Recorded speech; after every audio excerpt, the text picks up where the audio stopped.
Bonsoir, bonjour à tous. Pour une autre fois ensemble, une heure à passer ensemble. Leçon 4, l'Alliance de sang, la deuxième partie. Je dois vous avouer que c'est pas toujours facile de préparer une étude de ce genre. Je vais me lancer quand même. Mais avant de commencer, avant la prière, vous savez que j'ai toujours le Luc 24, 45, qui est que Jésus va vraiment prier, va demander au l'Esprit Saint de venir sur les disciples afin qu'ils comprennent les Écritures. Mais il y a un autre verset qu'on pourrait ajouter, c'est dans l'Évangile de Jean, chapitre 16, au verset 12. Je vais vous le lire. Ça nous dit, j'ai encore beaucoup de choses à vous dire, mais vous ne pouvez pas les porter maintenant.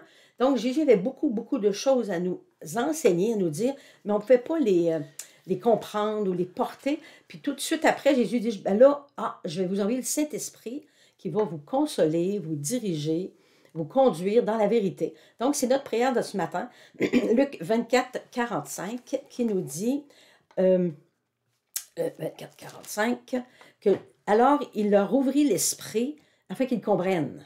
Alors, Seigneur, c'est ma prière ce matin, que sans le Saint-Esprit, on ne comprend pas. Tu as tellement de choses à nous dire. Le Seigneur, le Saint-Esprit est avec nous, il va nous diriger, nous guider dans l'étude afin de vraiment atteindre le but qui est d'atteindre nos cœurs profonds. Merci Jésus, dans le nom de Jésus. Merci que vous soyez là. Merci. Donc, si on reprend encore le même titre, construire la maison spirituelle, construire veut dire bâtir, ça peut vouloir dire solidifier notre vie à l'intérieur. Nous avons une maison spirituelle comme on a une maison physique. On a déjà vu. Par contre, je veux voir Éphésiens 2, 20. Éphésiens, c'est Paul. L'apôtre Paul écrit plusieurs lettres à plusieurs églises, dont une à Éphèse, d'où le titre « Et à Éphésiens », chapitre 2 au verset 20. Et Paul nous dit, « Vous avez été édifiés sur le fondement des apôtres et des prophètes. » Donc, on parle d'édifice sur un fondement, Jésus-Christ lui-même, la pierre angulaire. Donc, c'est la pierre sur laquelle on bâtit notre maison spirituelle. La pierre la plus importante, on va dire. Il y en a qui ont bâti de façon différente. Ne jamais oublier, la pierre angulaire, c'est Jésus-Christ. La pierre qui est solide, que dans les temps de tempête, la maison va demeurer, comme on a vu la dernière fois. Il y a un autre verset aussi qui dit, dans Marc chapitre 12, au verset, Marc c'est l'évangile de Marc, on sait qu'il y a 4 évangiles, il y a Matthieu, Marc, Luc et Jean. Dans Marc au chapitre 12, au verset 10, chapitre 12, au verset 10, il nous dit, vous avez déjà lu dans les Écritures. Donc, il va répéter ce qui a déjà été écrit dans l'ancienne alliance. Le mot alliance, on le retrouve ici. La pierre qu'ont rejeté ceux qui bâtissaient. Ah, de quelle pierre qu'on parle? Est devenue la principale de l'angle. C'est la pierre angulaire, la principale. Plusieurs vont l'avoir rejetée. Nous, on construit sur cette pierre, comme par la volonté de Dieu qu'elle est devenue et que c'est un prodige à nos yeux. C'est un miracle, c'est quelque chose de mystérieux même, que notre maison spirituelle est bâtie sur une pierre principalement, qui est Jésus-Christ. Et on a vu aussi que nous sommes le temple du Saint-Esprit. Dans le temps de Jésus, il y avait un temple, il a été démoli plusieurs fois, il a été démoli même du temps avant Jésus. C'est un temple fait de main d'homme. Dieu construit maintenant un temple qui n'est pas fait de main d'homme. C'est le temple du Saint-Esprit qui est notre maison spirituelle. Je voulais ajouter quand même cette parenthèse sur construire la maison spirituelle.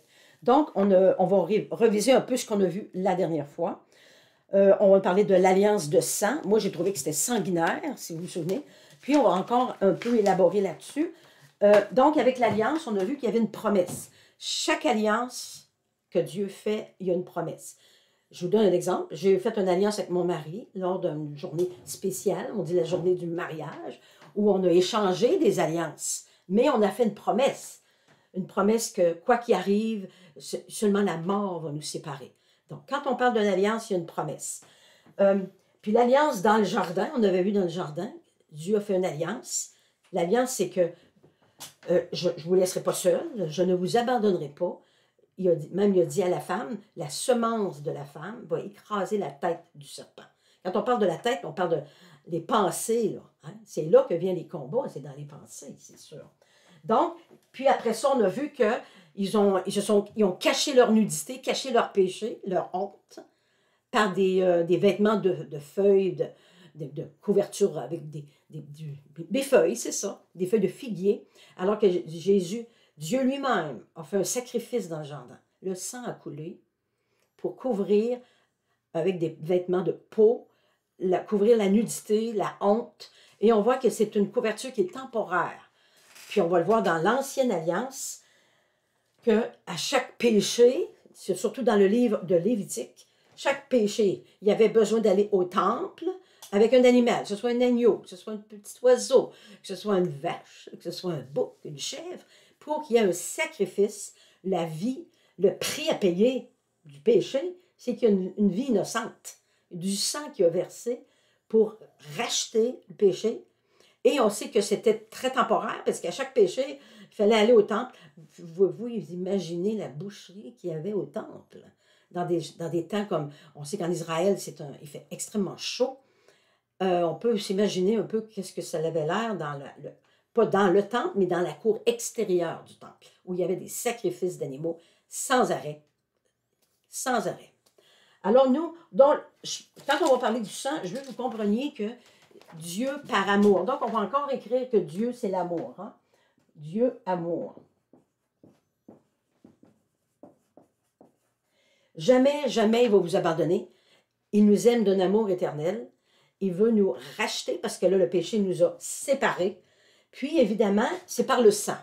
Moi, je me demandais, c'est beau une alliance, le prix à payer une victime innocente, le bouc ou l'agneau n'avait rien fait.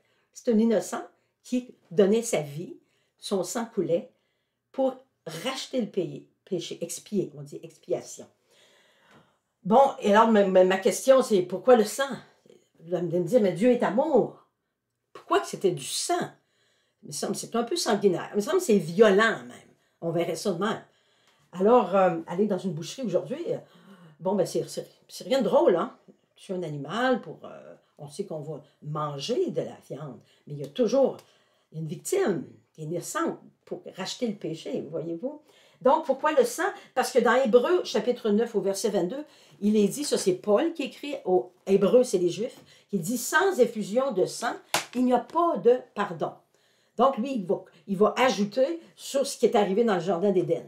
S'il n'y a pas d'effusion de sang, il n'y a pas de pardon. Donc, ça, c'était établi. Dieu va installer une alliance, puis le sang va couler. Chaque péché, il doit être racheté.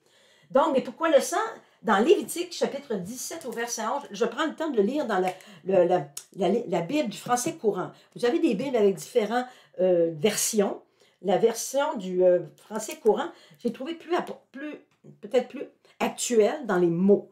La Bible, la Louis II est bonne aussi, c'est la mienne. Ici, au verset 17, non, chapitre 17, au verset 11, on va voir pourquoi c'est le sang. Pourquoi?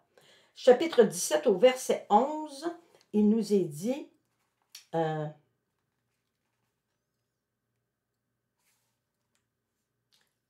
c'est dans le sang que réside la vie d'une créature.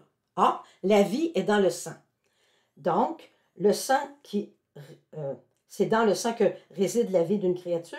Le Seigneur vous autorise à utiliser le sang sur l'autel pour obtenir le pardon en votre faveur, pardon des péchés. En effet, le sang permet d'obtenir le pardon parce qu'il est porteur de vie. Donc, on voit ici qu'il dit « la vie est dans le sang ». OK. Donc, une vie va être sacrifiée, son sang va couler pour racheter le péché qu'on a fait peut-être non intentionnel, péché grave, pas grave, c'est pas ça, là. C'est vraiment la faute, le péché. Donc, vous voyez la gravité du péché. Que dans le jardin, ils ont à peine désobéi de prendre un fruit, le fruit défendu, c'était juste un fruit quand même. On pourrait dire, ben voyons, c'était juste un fruit. Pourquoi? Dans ce cas-là, on dit une pomme. C'était si grave. La gravité, c'est la désobéissance. Parce que j'ai mis une limite, Dieu a mis une limite, un ordre dans le jardin, il y a une limite sur la nature humaine. Tu ne dépasseras pas cette limite, car le jour où tu vas la dépasser, tu vas mourir. Le jour où tu en mangeras, tu mourras. Ça, c'est l'ordre qui est établi dans le jardin. Évidemment, il va mourir. Donc, l'homme qui est chassé du jardin ou sorti du jardin, il est voué à la mort. Par contre, Dieu dit temporairement, je vous envoie une alliance avec une promesse, mais en attendant, il y a des animaux qui vont mourir, les victimes, le sang va couler quand même pour expier le péché. Mais la semence de la femme, attendez, la semence de la femme va venir pour, une fois pour toutes, être rachetée du péché. Mais il y a eu pratiquement quasiment 2000 ans. On se demande, mais pourquoi? Ben, Dieu, le temps n'a pas la même signification que nous. C'est un Dieu éternel. Donc, c'était temporaire, mais il y a énormément d'animaux qui ont dû être sacrifiés. Le sang a coulé. Pourquoi? La vie est dans le sang. Puis après ça, il y a une autre version, toujours dans la même version, parole vivante, dans Ézéchiel, chapitre 18. Ézéchiel, c'est un des grands prophètes de l'Ancien Testament. Il y avait Ésaïe, Ézéchiel, Daniel et Jérémie. Ils sont 4 grands prophètes parce qu'il y en a des petits. Quand on parle de petits, on parle de quelques pages. Alors que ces grands prophètes, ils ont des visions, des visitations angéliques. Ils ont des choses très profondes qui annoncent pour l'avenir. Ce sont des grands prophètes. À Ézéchiel, chapitre 18, au verset 4, il nous est dit... attendez. Bon, je change de lumière des fois. Il est...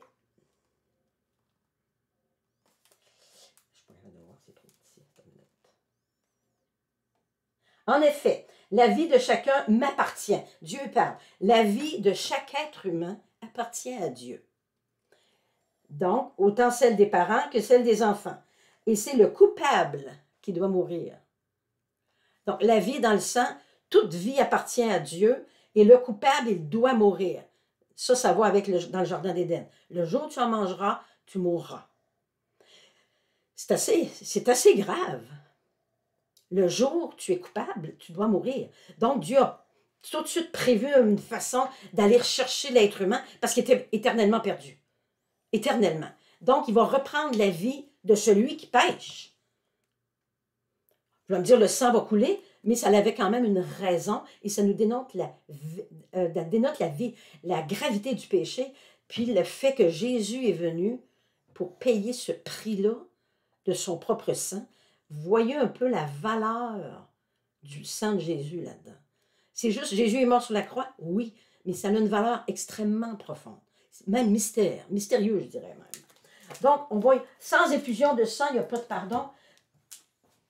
C'est une chose à retenir. Puis que c'est le coupable qui doit mourir, le péché, c'est la mort. Ça, c'est établi. Il y en a un autre verset dans Ézéchiel 18,4. L'âme qui pêche, c'est celle qui mourra. Là, on va parler de l'âme. Vous vous souvenez, je vais refaire mes 2 triangles. J'avais fait 2 triangles déjà. 2 triangles. Puis, on sait que c'est le corps, l'âme, et c'est l'esprit. Et on sait que Dieu, ben, c'est vraiment le Père. Je t'aime d'un amour éternel. Dieu aime. Ne l'oubliez jamais. On a tendance à dire qu'il était méchant, tuer un animal, faire des alliances aussi monstrueuses que tuer des animaux. Non, c'était par amour pour sauver l'humanité. Dieu le Père, Dieu le Fils, on sait que c'est Jésus, et le Saint-Esprit, on va mettre un gros E, là, le Saint-Esprit, souvent représenté par une colombe. C'est pas une colombe. Donc, vous voyez que dans le jardin, on avait une communion constante, relation constante de Dieu avec l'homme. C'était constant. Le péché est venu. J'avais mon crayon rouge, en tout cas. Le péché, c'est ça que ça fait ici. La relation homme-Dieu est complètement coupée. On a vu que c'était la séparation éternelle. Dieu avec l'homme, il est séparé.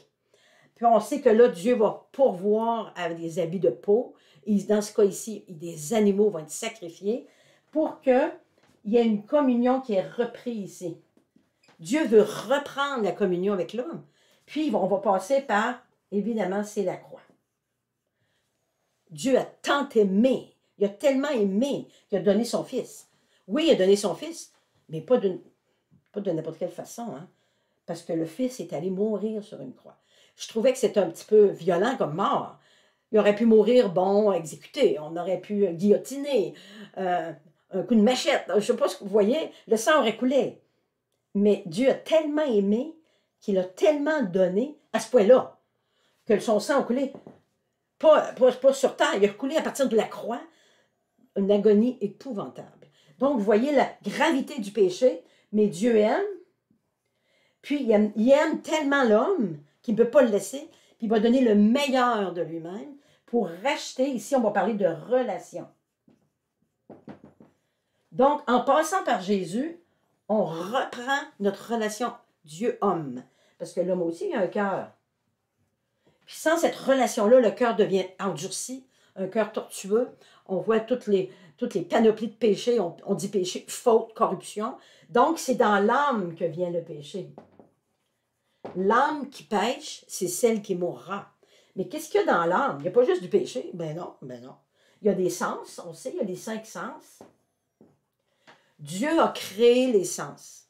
Évidemment, sensibilité à l'excès, ça amène des débordements. Et évidemment, on sait qu'est-ce qui s'est passé. Dans le jardin, elle a été attirée par qu'est-ce qu'elle a entendu. Non, non, non, Dieu n'a pas vraiment dit ça. Donc, le mensonge. De là, elle a vu l'arbre qui était beau, très agréable à voir. Elle a pris, elle a goûté. Voyez-vous, les sens ont été vraiment investis dans le fait du péché. Ça aurait pu arrêter à la vue. Non, Dieu a dit non, j'obéis. Voyez-vous, les sens, ce n'est pas le péché, mais la sensibilité à l'excès. Je veux, je n'ai jamais assez. Ça arrive dans.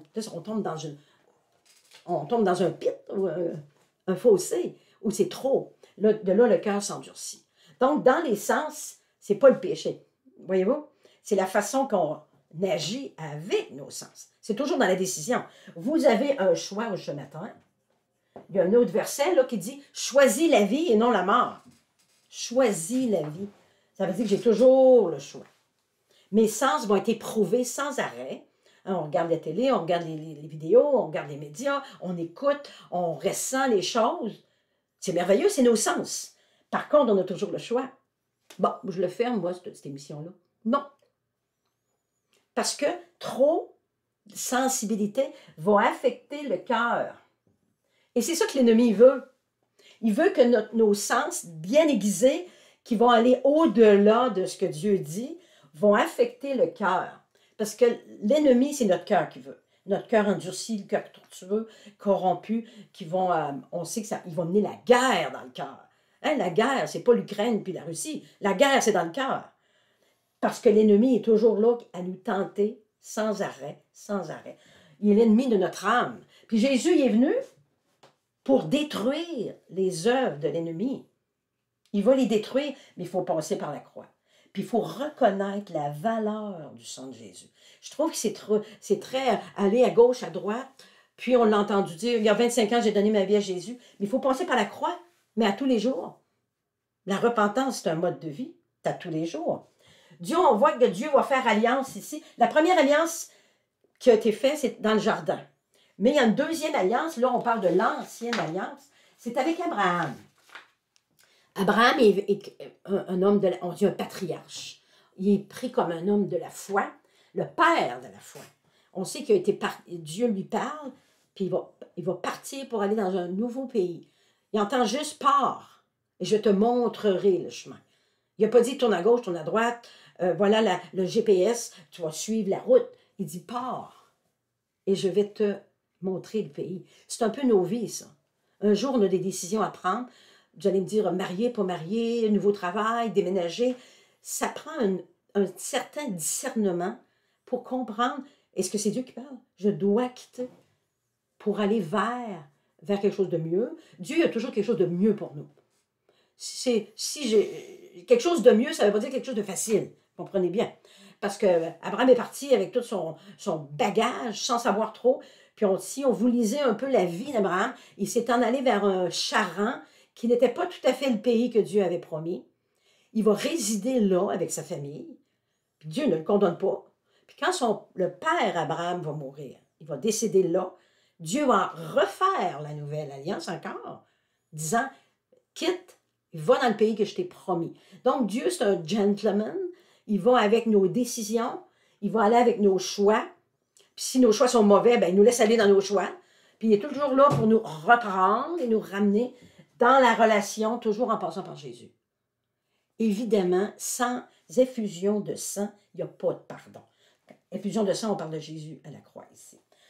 Donc, dans la généalogie, on voit que c'est toujours dans Genèse. On peut lire. C'est comme si Dieu choisit une lignée. Si vous choisissez, si vous voyez Adam et Ève, ont toute la vie qui va se poursuivre, des généalogies, il y a des enfants qui vont naître, il y a des parents, il y a un frère, deux frères, trois frères, puis il donne une généalogie. Par contre, Abraham, le mot c'est Abraham, là, je vais l'écrire ici.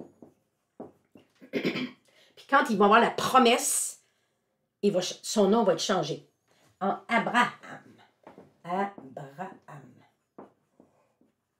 C'est assez intéressant parce qu'on va le voir dans d'autres leçons, que Dieu, quand il choisit, par le choix, puis la personne a choisi de suivre, hein, Abraham, il a décidé de quitter. Hein? Il y a des choix, mais il faut décider aussi. Oh non, on pourrait dire, ben là, je suis familier, je suis bien installé, ma maison est bien, je suis tellement confortable et je ne pars pas. Il aurait pu très bien. Donc, dans son choix, il a décidé, il se rend dans un nouveau pays, puis son nom est changé. Donc, de Abraham, il devient Abraham. Ça va avec son appel. Il était appelé à construire une nouvelle nation. On appelle ça la nation d'Israël. Mais Abraham, il vient d'une lignée. Il y a eu des frères, il y a eu des sœurs, il y a eu des oncles, des tantes, des cousins, des cousines. Mais Dieu choisit une lignée. De cette lignée-là, Abraham, on va voir la lignée de... Évidemment, il va voir Jacob, il va voir Joseph. On lit la généalogie pour en arriver à Jésus. Assez intéressant qu'il a choisi lui, il n'a pas choisi les autres. Tu vas me dire, ben là, les autres se sont sentis rejetés. Non, Dieu se choisit une lignée. Puis, on voit dans la Bible, si vous lisez l'Ancien Testament, c'est toujours cette lignée-là que l'on voit avant, avec des guerres, des disputes incroyables, des affreuses guerres, je dirais. Mais c'est la lignée où Jésus va naître. Ce n'était pas des gens parfaits, là. On est dans l'ancienne alliance. Voyez-vous? Nouvelle alliance, Jésus, qui a donné son sang. Une fois pour toutes, on n'a pas à immoler des animaux encore. Vous allez me dire, heureusement. Heureusement. On voit Jésus, son sang coulé a effacé mon péché. Aujourd'hui, celui d'hier, puis ceux que j'ignore, il va en avoir encore, voyez-vous. Ma relation, elle est basée sur le sang de Jésus. Cette relation qui avait été brisée à cause du péché, elle est reprise dans le sang de Jésus. Donc, on entre alors dans une nouvelle alliance. Matthieu, chapitre 26, au verset 28, un des évangiles. Matthieu, chapitre 26. Matthieu, c'est une des évangiles, la première d'ailleurs, dans la nouvelle alliance. Matthieu, chapitre 26, au verset 28. Au verset 28. Car ceci est mon sang. Vous voyez, Jésus, c'est son dernier repas avec ses disciples, ses amis proches, ils étaient 12, autour d'une table. Jésus sait très bien les prochains jours vont être difficiles pour lui. Les disciples n'ont aucune idée, là. Puis Jésus va dire, prenez, donc c'est une petite coupe avec un peu de vin, puis ils vont partager la coupe, puis il va dire quelque chose au verset 28. Ceci est mon sang, le sang de l'alliance qui est répandu pour plusieurs pour la rémission des péchés, pour le pardon des péchés. Vous voyez ça, là? C'est un symbole, la petite coupe, là, que mon sang va couler pour le pardon des péchés. Imaginons autour de la table, il l'écoute, prend une petite gorgée. Qu'est-ce qu'il dit encore? Voyez-vous, on ne comprend pas. Il ne comprenait pas, puis nous non plus. Il annonce sa mort, le sang va verser pour le pardon des péchés. OK, ça c'est la nouvelle alliance. Qu'est-ce qui se passe après ça quand on a une nouvelle alliance? Je vais à Jésus, c'est merveilleux, tous les jours, Seigneur, je te demande pardon. Des fois, c'est sincère, des fois, ça ne l'est pas. C'est pas ça l'important. Je veux garder mon cœur. Le péché, on dit, le cœur endurci, c'est à cause du péché. À cause du péché, moi, à cause du péché, je veux que mon cœur, par Jésus ici, le sang, là, je veux que mon cœur soit tendre, adouci, un cœur pur. Hein? On a le cœur endurci, mais on peut avoir le cœur pur. Le cœur pur dans le sang de Jésus. C'est pour ça qu'on y va régulièrement. C'est très facile de se laisser aller et le cœur s'endurcit. Voyez-vous? Cette affaire, on est toujours avec nos sens. Là. On a toujours le choix. Mais je veux garder mon cœur pur. Ceux qui ont le cœur pur verront Dieu. C'est un des psaumes, ça. Ceux qui ont le cœur pur verront Dieu. Donc là, une fois qu'on est dans la nouvelle alliance, là, je vais effacer un petit peu. Il se passe quelque chose dans nos vies, là. Ah, ben là, je suis sauvé, je m'en vais au ciel. Une minute. Il se passe des grandes choses. On est une nouvelle créature. Ah, donc j'efface ici. C'est quoi la nouvelle créature? Le sang de Jésus a coulé. J'ai accepté par la foi le sacrifice qui me donne la vie éternelle. Mon corps va mourir, mais je ne meurs pas éternellement dans l'esprit. Voyez-vous? Donc, il y a un verset qui est très intéressant, c'est dans 2 Pierre 1, 4. 2 Pierre, c'est un des disciples de Jésus autour de la table, lors du dernier repas. Il a écrit des épîtres, il en a écrit 2. C'est vers la fin de la Bible, un peu avant l'Apocalypse. On a 2 Pierre, chapitre 1, au verset 4. Ça, c'est pour savoir qu'est-ce qui arrive maintenant. Je suis sauvé, j'accepte le sang de Jésus. Tous les jours, je viens à la croix. Je veux vraiment garder mon cœur pur. Je veux marcher avec Dieu. C'est ça. 2 Pierre, chapitre 2, au verset 4, ça nous dit... chapitre 1, au verset 4. Je m'excuse. Il est dit... lesquels, si on va au verset 3 peut-être, comme sa divine puissance, on parle de Jésus, la puissance de Dieu, a donné tout ce qui contribue à la vie et à la piété. J'ai la vie éternelle, j'ai la vie en Jésus, tout est là, dans le sang de Jésus, au moyen de la connaissance de celui qui nous a appelés par sa propre gloire, par sa vérité.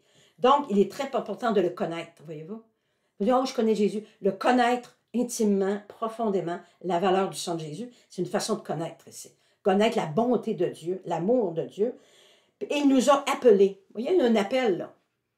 On est sauvé en Jésus-Christ, on accepte le sang, on est pardonné. Là, il y a un appel. Mais quel est cet appel? Au verset 4, lesquels nous assurent de sa part, de la part de Jésus, là, les plus grandes, les plus précieuses promesses. Dans l'alliance, nouvelle alliance, des promesses. On est dans les promesses maintenant, afin que par elles, par ces promesses-là, nous devenions participants de la nature divine. Ah! Alors là, étant sauvé, je participe, je deviens participant, nature divine. Je ne suis pas Dieu, mais je participe. Dans le mot participant, il y a le mot part. J'ai ma part dans la nature divine. On a vu que Dieu, il y a une nature divine, l'homme a une nature humaine. En Jésus qui est venu sur terre, les deux natures étaient là, sur terre, manifestées. L'amour de Dieu s'est manifesté en Jésus-Christ. On le voit parce que, hop, il y a un miracle. Hop, parole de connaissance. Encore un autre miracle. Et ainsi de suite quand on lit la vie de Jésus. Sa nature divine, sa nature humaine était fortement ancrée. Puis là, nous, étant en Jésus-Christ, par son sang, on participe à la nature divine. Quand on dit part, participe, ça veut dire chacun sa part.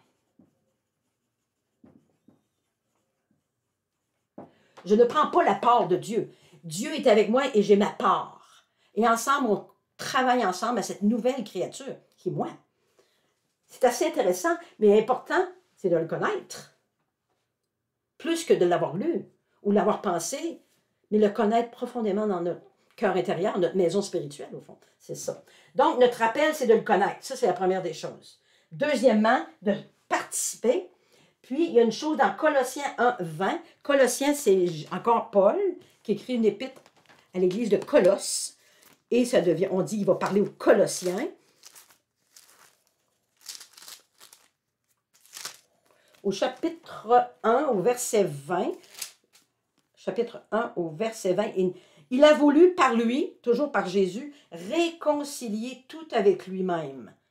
En Jésus, on est réconcilié en lui-même. Tout, car, tant ce qui est sur la terre que ce qui est dans les cieux, en faisant la paix par lui, par le sang de sa croix. Donc, dans le sang, là, il y a une valeur incroyable. Juste réfléchir, la paix est en lui. La nouvelle créature se retrouve, elle est réconciliée. On prend sa part, mais quand on est réconcilié, réconcilier, ça veut dire faire la paix avec soi-même, premièrement, et avec Dieu. Donc, c'est le mot de l'année 2022, réconciliation. Soyez réconciliés avec vous-même. Parce que dans les sens, Si je fais un mauvais choix, oh, je ne suis pas bonne. Oh, puis quelqu'un me le dit. Là, tu n'es vraiment pas bien. Ah oui, dès notre jeune âge, tu vas avoir une punition. Tu vas être privé de récréation. Tu vas avoir... Donc, l'enfant, dès leur jeune âge, se sent coupable. Coupable, puis je suis pas bon, puis j'ai la honte, puis souvent il va aller se cacher. Voyez-vous, c'est déjà dans l'enfant. Donc, les sens, ils sont bons, mais à un moment donné, lui-même, il se culpabilise lui-même. On n'a pas besoin des autres. Donc, quand on parle de réconcilier avec Dieu et soi-même. Donc, on parle ici, en Jésus, ici, je vais prendre le mot Jésus, là. Réconcilier, on va dire l'identité. Notre propre identité, elle se trouve dans l'esprit.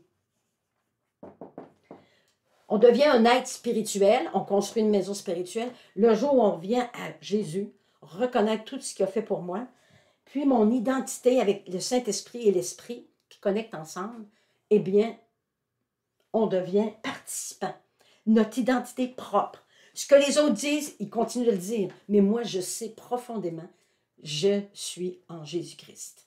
Mon esprit m'a témoigné. Je me suis réconciliée avec moi-même et avec Dieu. Et je prends part à la nature divine. Ça veut dire quoi, prendre part à la nature divine?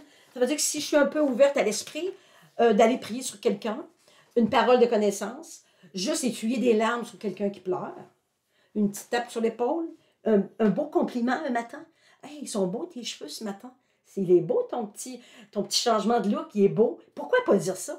On participe à la nature divine par des choses très bonnes, des bontés. On dit des actions de bonté. Parce que la nature divine, c'est la bonté. Hein? Vous allez me dire, ouais, il a tué des animaux, il y a le sang a coulé. C'est par sa bonté. C'est sa bonté qui nous pousse à la repentance. C'est sa bonté qui nous pousse à Jésus ici. Là. Mais il faut connaître Dieu. Tu dis, oh, moi, je ne le crois pas, je ne le crois pas. Bon, ils ont le droit, là. Et nous, on continue d'aimer. On continue d'aimer sans condition. Mais Dieu, il a aimé sans condition. Voyez-vous? Puis on est encore dans un état lamentable parfois. Je n'ai pas très grande performance dans ce monde. Mais ce n'est pas ça qu'il nous demande. Il ne nous demande pas de performer.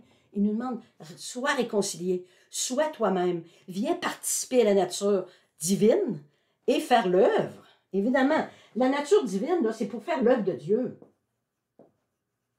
C'est l'œuvre de Dieu. Puis on participe. On est comme main dans la main quand on fait quelque chose, exemple. Et on a des idées, des projets, on va lui soumettre, il va nous donner des solutions. Et pourquoi pas? On participe à la nature divine. N'est-ce pas merveilleux, la Nouvelle Alliance? C'est tout à fait extraordinaire. Donc, je vais vous laisser avec ça. N'oubliez pas, Dieu est amour, car Dieu a tant aimé le monde qu'il a donné son Fils, afin que quiconque croit en lui ne périsse pas. Dieu a tellement aimé qu'il a tout donné. Est-ce que nous, on est capable de tout donner en retour? C'est ça que Dieu nous demande. Bon, on peut donner des petites brides à chaque jour. Il nous a tellement aimés, il nous a tellement donné, qu'il nous demande de donner autant. Est-ce que je vais aller mourir sur une croix? Non. Mais par contre, je peux participer à la nature divine d'une façon un peu plus incroyable et miraculeuse, et des prodiges et des miracles. Et pourquoi pas? Dans ma nature humaine, je ne peux pas faire ça. Je peux vouloir le faire, mais je n'ai pas de puissance. Dans la nature divine est la puissance qui transforme des vies au travers de moi avec les autres. Fait que je vais vous laisser avec ça. On se revoit dans 2 semaines. Prochaine leçon, leçon 5, c'est pourquoi la loi. Donc, on va faire suivre en format PDF pour ceux qui nous suivent. Merci de participer. On participe ensemble, on choisit la bonne part et on va évidemment accomplir de grandes choses avec Dieu. Merci. Pour la prochaine leçon, leçon 5, pourquoi la loi. Amen. Je vous laisse avec ma bénédiction. Au plaisir de vous voir.